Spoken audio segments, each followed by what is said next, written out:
परमात्मा क्या करते हैं, आपको वेदों से भी प्रमाणित किया है कि जब चाहे कहीं पर भी एक साधु संत रूप बनाकर वो कुछ समय उस क्षेत्र में रहा करते, क्योंकि वहाँ उनकी कुछ पुण्य आत्माएं होती थी, उनको फिर से चार्ज करते थे, ज्ञान सुनाते थे, माया से हटाते थे और भक्ति में जोड़ कर उनके पुण्य कर्म बना के वहाँ से अंतर्ध्यान हो जाते थे। और उसी समय नामदेव जी महाराष्ट्र के अंदर नामदेव जी छिप्पी जाति में ये भी प्रकट थे। ये पहले ओम नाम का जाप करते थे। ये पिछले जन्म के पुण्यकर्मी प्राणी ही होते हैं जिनमें बचपन से ही परमात्मा की तड़प होती है। तो ओम नाम का जाप करते थे ओनली, और उस समय भी उन्होंने काफी चमत्कार दिखा दिए थे। लेकिन फिर परमात्मा आए और उस प्यारी आत्मा को समझा कि इस ओम से ऊपर एक और मंत्र है। अकेले ओम का मंत्र तो इस ब्रह्म का है, और इस जेल से छूटने के लिए 3 मंत्र का जाप है। ओम तत्सत, और तत् और सत ये सांकेतिक है। अब नामदेव जी को काफ़ी मालिक ने समझाया, तब उनकी समझ में आई। फिर उनको सतनाम दिया, यानी दूसरा मंत्र भी साथ दिया। फिर वो उसका जाप करने लगे। अब गरीबदास साहिब जी ने बताया कि नम छिपा ओम तारी, पहले केवल ओम में लौ लगा रखी थी, ओम में लगन थी और कोई जाप नहीं करता था। और पीछे सोहम भेद विचारी, बाद में उन्हें सोहम का ज्ञान हुआ। और सार शब्द इन दोनों से ऊपर है, सोहम ऊपर और है, सत्सुकृत एक नाम गरीबदास जी ने अपनी वाणी में लिखा है। कहते नामा छिपा ओम तारी, पीछे सोहम भेद विचारी, और सार शब्द पाया जद लोई, आवागमन बहुर डावी। तब नामदेव जी का कल्याण हुआ। जब परमात्मा आए हुए थे उनको सार नाम दिया नहीं था, मालिक समझाया करते थे, सतनाम प्राप्त था। लेकिन पिछले संस्कार इतने प्रबल थे। एक दिन नामदेव जी जा रहे थे कहीं से, और साथ में रास्ते में एक मंदिर था। मंदिर में ब्राह्मण लोग अपनी आरती उतार रहे थे, और आरती उतार रहे थे, बड़ी लय से गा रहे थे। नामदेव जी के भी वो परमात्मा की आरती का धुन लगी। वो तो घंटियां बजा रहे थे, कोई ऐसे झालर पीट रहा था, लगा रहा था, और उसने अपनी दोनों जूती निकाल ली, जूती होती थी, दोनों निकाल ली, उनको ऐसे बजाते हुए, और वो आरती गाते हुए ब्राह्मणों के बीच में घुस गए भगवान के दर्शनार्थ मंदिर में। अब पंडितों ने देखा कि ये छोटी जाति का हाथों में जूते लेकर आ गया हमारे बीच में, इसने तो भ्रष्ट कर दिया भगवान के मंदिर को। और वो धुन में लगे हुए थे, उनको धक्का में जावा नहीं, वो अपने मंडरे उसको पकड़ कर जबरदस्ती घसीट के और मंदिर के पीछे पटक दिया। वो वहाँ पड़े पड़े भी ऐसे आरती गा रहे और जूतियों से पीट रहे। परमात्मा ने वो मंदिर का मुख नामदेव की तरफ कर दिया। पंडित जी पिछली साइड में पिटे झालर पीछे न खड़े।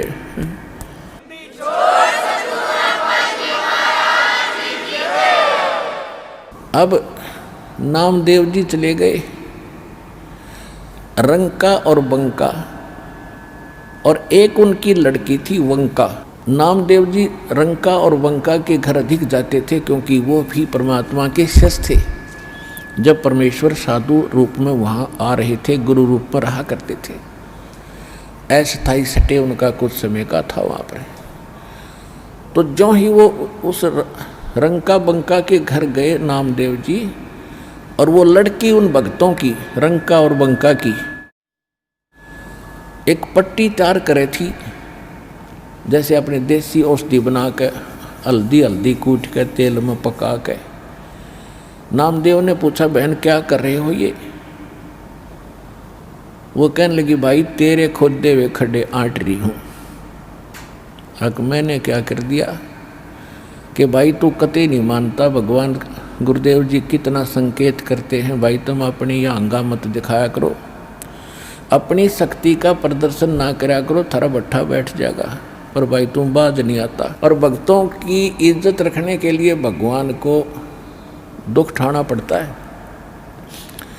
तेरे को क्या जरूरत थी वहाँ उस मंदिर में घुसने की, और जब तेरे को बाहर पटक दिया ना भगवान की इज्जत का, तेरी इज्जत नहीं भगवान की इज्जत थी वहाँ पर।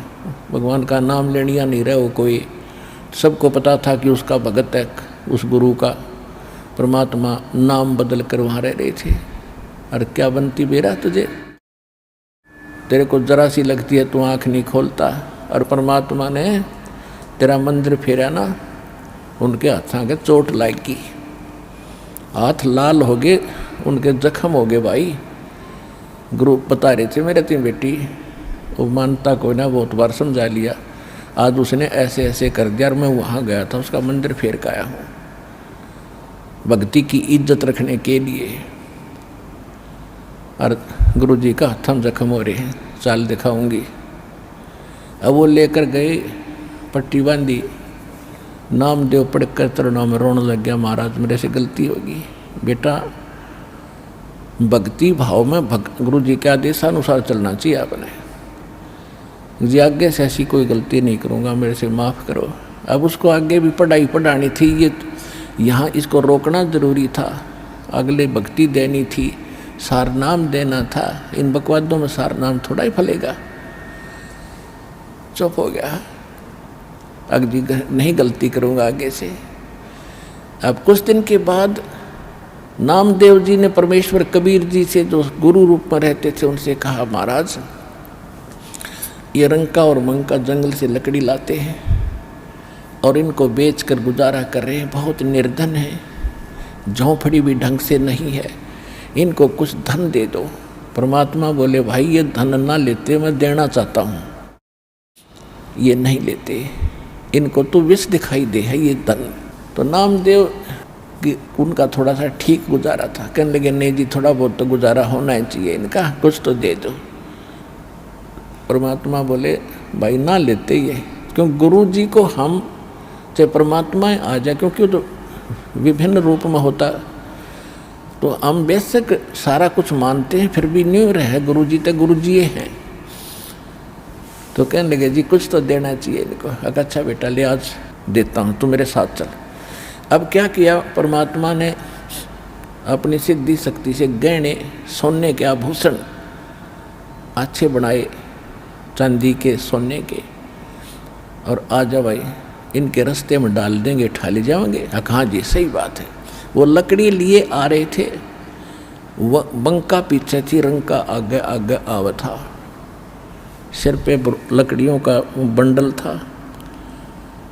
वो 100 फुट पीछे थी, 100-150 फुट, रंका आगे आ गया था।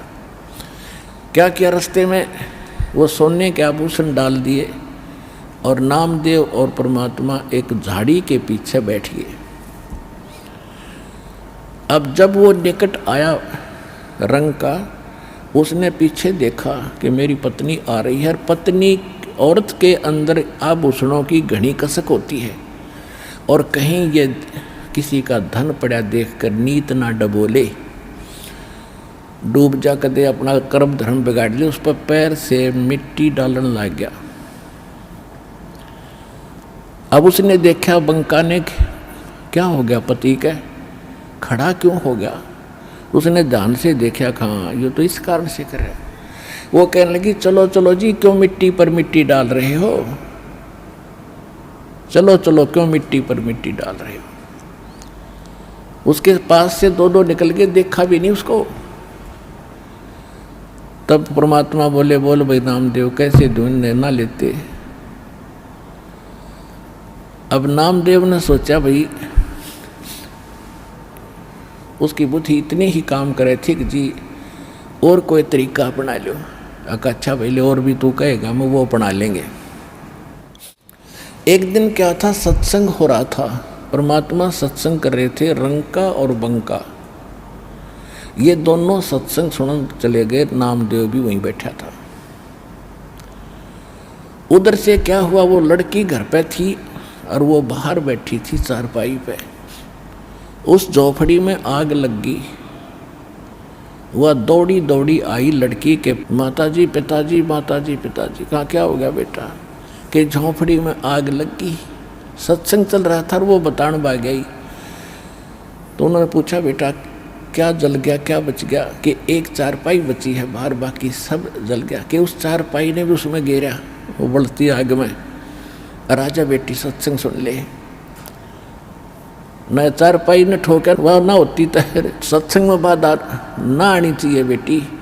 आग लगो इस झोपड़ी का, इसने भी गिरा उसके माँ। और यह झोपड़ी ना होती तो सत्संग में बात तो ना आती, तुमने ध्यान भंग कर दिया, इतना आनंद आ रहा था।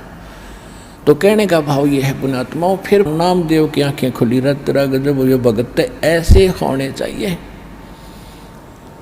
और फिर परमात्मा ने इतना सुंदर मकान बना दिया उनका। कहते नुक्ते ऊपर रिज जाएगा, 1 करोड़ कर्म जल जाए तुम्हारे।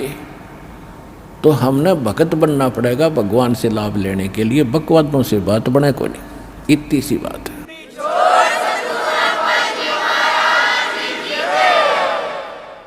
साईं इतना दीजियो जा मैं कुटुंब समावे, हम भी भूखे ना रहे अतिथि न भूख जावे।